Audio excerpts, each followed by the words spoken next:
জুবিন ক্ষেত্ৰত এটি সন্তানৰ জন্ম হৈছে, এটি শিশুৰ জন্ম হৈছে গভীৰ ৰাতি, আৰু সেয়া জুবিন ক্ষেত্ৰত। আৰু সেই শিশুটিয়ে জুবিন গাৰ্গৰ পুনৰ জন্ম নেকি? এই শিশুটি কেনেকৈ জন্ম হল জুবিন ক্ষেত্ৰত? কেনেকৈ কোনে এৰি গৈছে জুবিন ক্ষেত্ৰত? আৰু এই শিশুটিয়ে জুবিন গাৰ্গৰ পুনৰ জন্ম নেকি?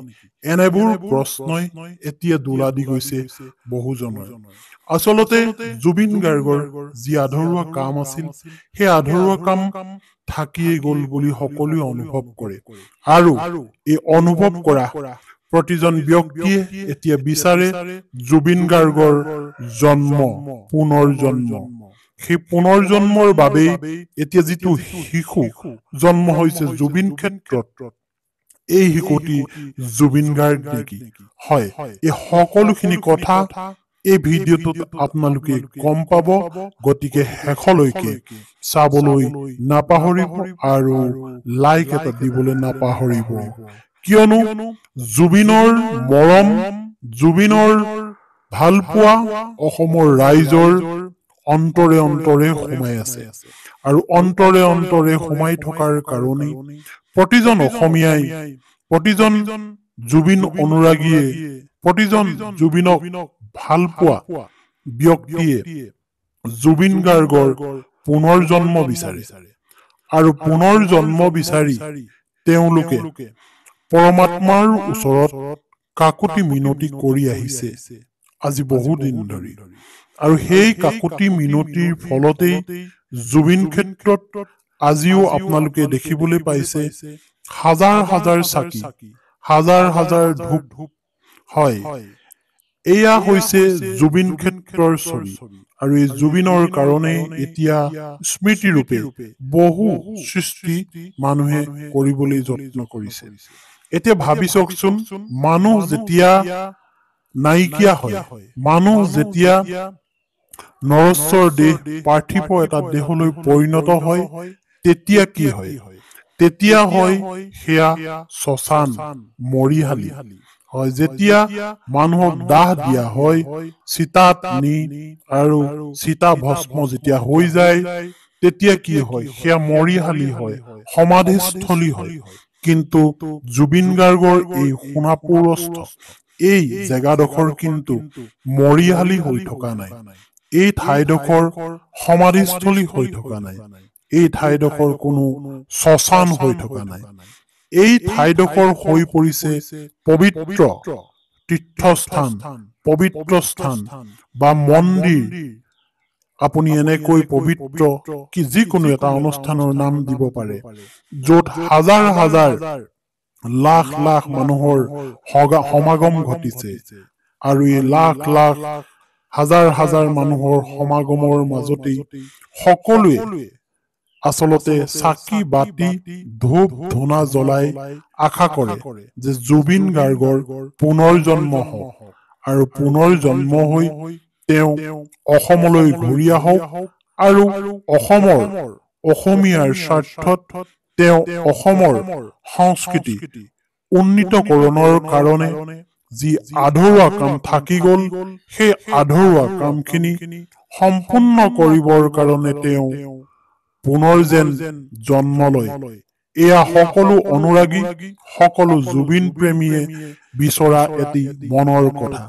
যেতিয়া লাখ লাখ মানুহে, হাজাৰ হাজাৰ মানুহে পৰম দেৱতাৰ ওচৰত একেটা কথাকে যেতিয়া বিচাৰে, একেটা বস্তুকে যেতিয়া বিচাৰে, তেতিয়া পৰমেশ্বৰেও সেইখিনি দিবলৈ যত্ন কৰে।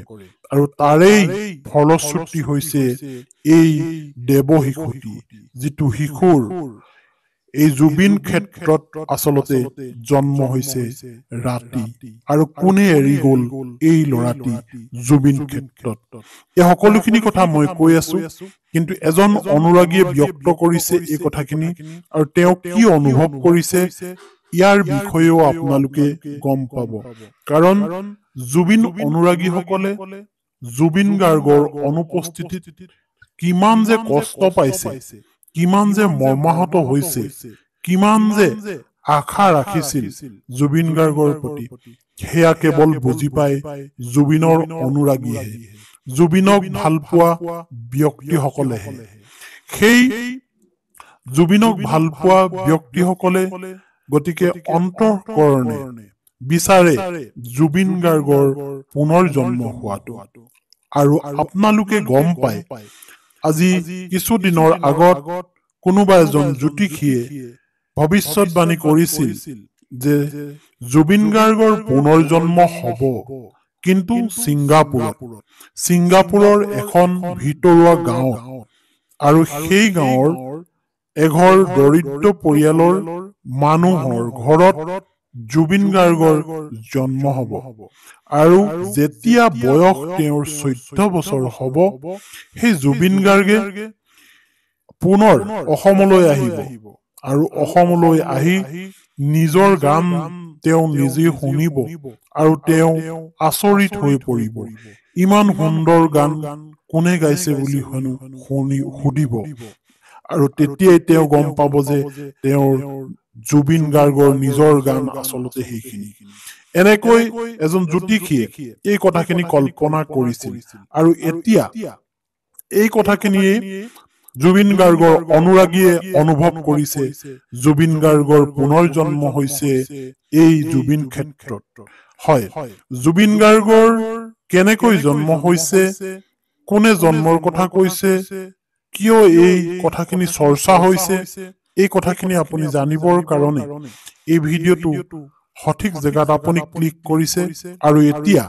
জানিবলৈ পাব আপুনি যে কেনেকৈ জুবিন গাৰ্গৰ জন্ম হৈছে তেতিয়া ৰাতিৰ সময় আছিল চাৰিওফালে নিস্তব্ধতা সকলো ফালে কেৱল চৰাই চিৰিকটিৰ মাত শুনা নাযায় কেৱল কেঁচু কুমতি নিশাচৰ প্ৰাণীৰ দুই এটা মাতহে আহি আছিল গভীৰ ৰাতি আৰু সেই গভীৰ ৰাতি তাত এটি শিশুৰ জন্ম হ'ল জুবিন ক্ষেত্ৰত আৰু সেই জুবিন ক্ষেত্ৰত শিশুটি যে জন্ম হ'ল এই খবৰটো আচলতে এজন জুবিন অনুৰাগীয়ে দিছে আৰু জুবিন অনুৰাগীয়ে ৰাতি তেওঁ এই খবৰটো পাইছে সপোনত তেওঁ জুবিন ক্ষেত্ৰত এটি ল'ৰা সন্তান জন্ম হোৱা দেখিছে আৰু তেওঁ অনুভৱ কৰিছে যে জুবিন গাৰ্গৰ পুনৰ জন্ম হৈছে